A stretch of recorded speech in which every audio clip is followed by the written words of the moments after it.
benefit.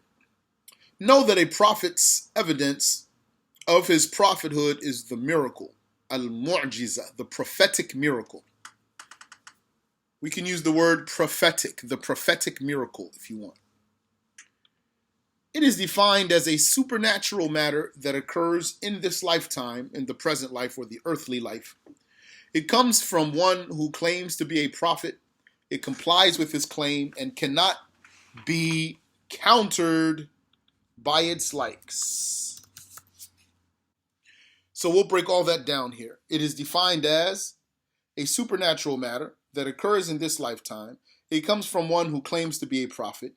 It complies with his claim and cannot be countered by its likes. So look at that definition.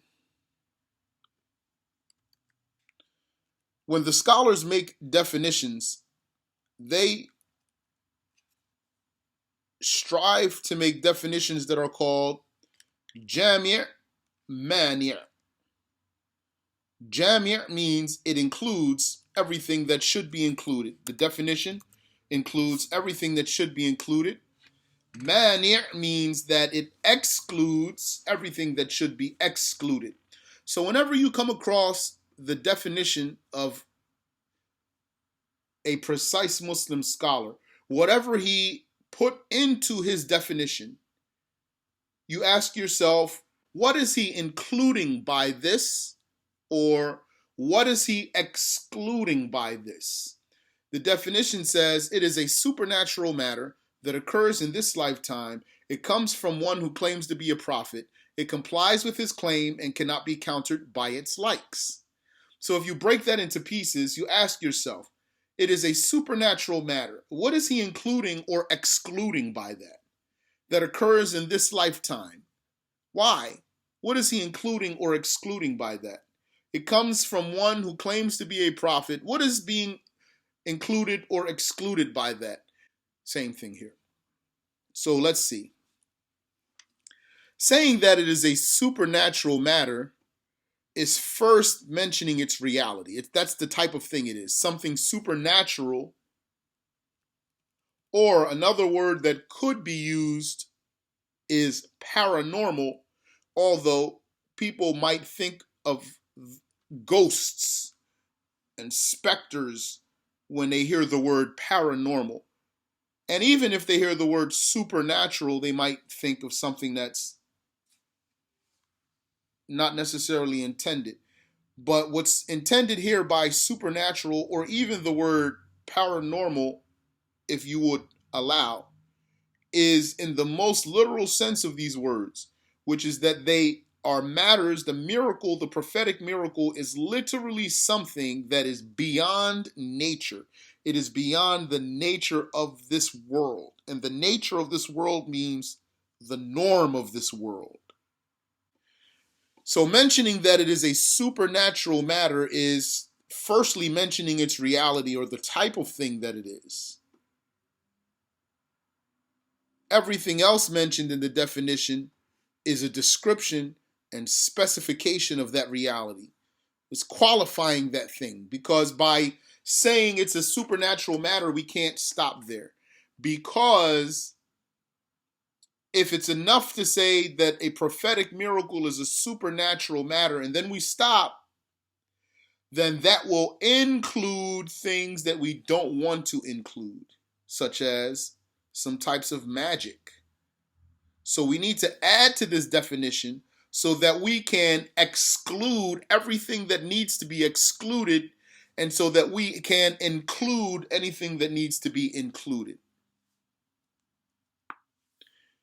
So being supernatural, khariq, or paranormal, excludes it from being merely normal or natural, even if that natural matter were odd or strange, but still within the realm of being natural. Like a person might fall from high distance and doesn't die. A person might grow abnormally tall, for example. This is still within the realm of being natural. Thus, for one to fall from a rooftop and survive is not a true miracle. This is not supernatural or paranormal. Describing that supernatural matter as occurring in this present life is to exclude the abnormal, extraordinary matters that occur on Judgment Day, such as a person being small as an ant and being stepped upon without dying. For that is not a miracle.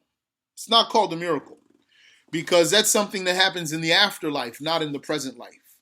So the things that happen in the afterlife don't run according to the norms of the present life.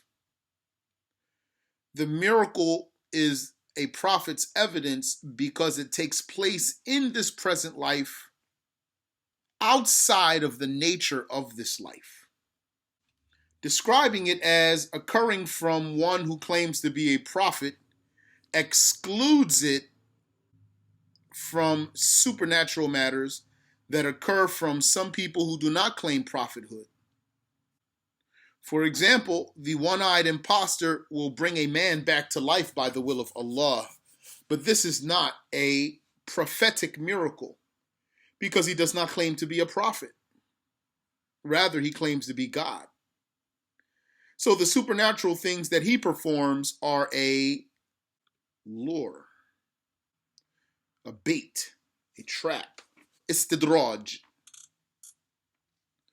Also, the supernatural matters that happen to saints, walis, are not miracles, prophetic miracles, because they do not claim to be prophets also. They don't claim to be prophets. Like the Dajjal, he doesn't claim to be a prophet. The wali doesn't claim to be a prophet. So it's not enough just to say that a miracle is a supernatural matter. We need to say it's a supernatural matter that happens from someone who claims to be a prophet in this lifetime, not in the afterlife. Rather, they are an honor and privilege from Allah, a karama, those supernatural things that happen to the awliya, the saints, Muslim saints. And true saints are only Muslims anyway.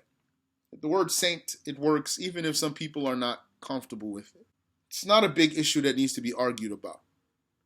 If someone wants to use the word saint or someone doesn't want to use the word saint, it's not a big issue to argue about.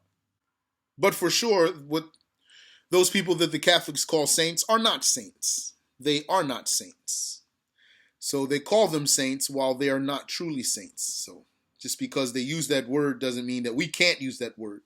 They're not applying the word properly. Those people that they call saints are kuffar, very wretched kuffar. Except for some like Maryam, Lady Maryam, she was a true saint. And they say she was a saint, which is true. She was a waliyah. Anyway, the supernatural matters that happen to saints, Muslim saints, the walis, are not miracles, prophetic miracles, because they do not claim to be prophets. Rather, they are an honor and privilege from Allah, such as their walking on water, traveling great distances with few steps, and the like. They achieved that by their religious devotion, their perfect, consistent religious devotion. So if we back up a little bit, let's take a look at the definition. A supernatural matter that occurs in this lifetime, it comes from one who claims to be a prophet, it complies with his claim and cannot be countered by his likes. Saying it is a supernatural matter is first mentioning its reality. Everything else mentioned in the definition is a description and specification of that reality, meaning we're limiting it by adding more qualifications to it. We're narrowing it down.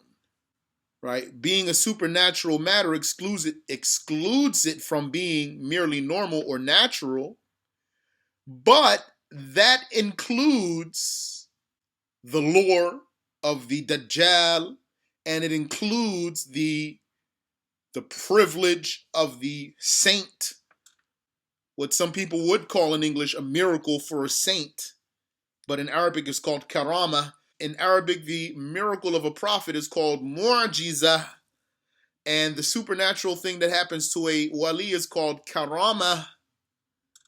But in English, people probably don't use different words. That's why I'm saying prophetic miracle, just to qualify my statement. So saying that it's a supernatural matter excludes it from being normal or natural, but that still includes other types of supernatural things that we don't want. So we need to narrow it down a little bit. We need to add more things to exclude. We need to add more things to the definition to exclude things that we don't want. We don't want the things that happen in the afterlife.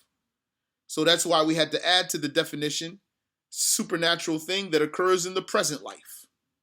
We don't want the supernatural thing that happens to someone who doesn't claim to be a prophet, whether he claims to be God or whether he doesn't make any claim at all. It's important that he claims to be a prophet because that's what the prophets do. They explicitly come and they say, I am the messenger of Allah to you. But you should know that the karama of a wali is counted as a miracle for the prophet that he follows. Because that wali wouldn't have been able to do that supernatural matter had the prophet that he was following not been truly a prophet. Describing it as complying with this claim excludes it from the supernatural matters that backfire on false prophets, such as Musaylima al-Kadhab. For example, he wiped the blind eye of a man to restore its sight, but then the man went blind in the other eye. This is not a miracle. It is a degradation, ihana. It's a degradation. Describing it as not being able to be countered by its likes excludes it from being magic. Because a magician challenges another magician by doing magic similar to or stronger than that of his opponent, thus discrediting him. That means no one can come to a prophet and say, oh, so you claim you're a prophet because you simply split the moon? Well, I can split the moon too. And if I'm not a prophet, you're not a prophet. No one can do something like that. Examples of true miracles are the prophets splitting the moon when pointing at it, and water springing from between his fingers, Moses' staff becoming a dragon-like serpent, Salih making a camel come from a boulder, etc. After claiming to be a prophet and then performing a miracle, it is obligatory to believe in that prophet, not before he performs a miracle. Therefore, know that for the person who was not present to see the miracles, the way to know that they occurred is by tawatur transmission, which we have discussed in recent past, few months ago. We won't talk about that for now, inshallah ta'ala.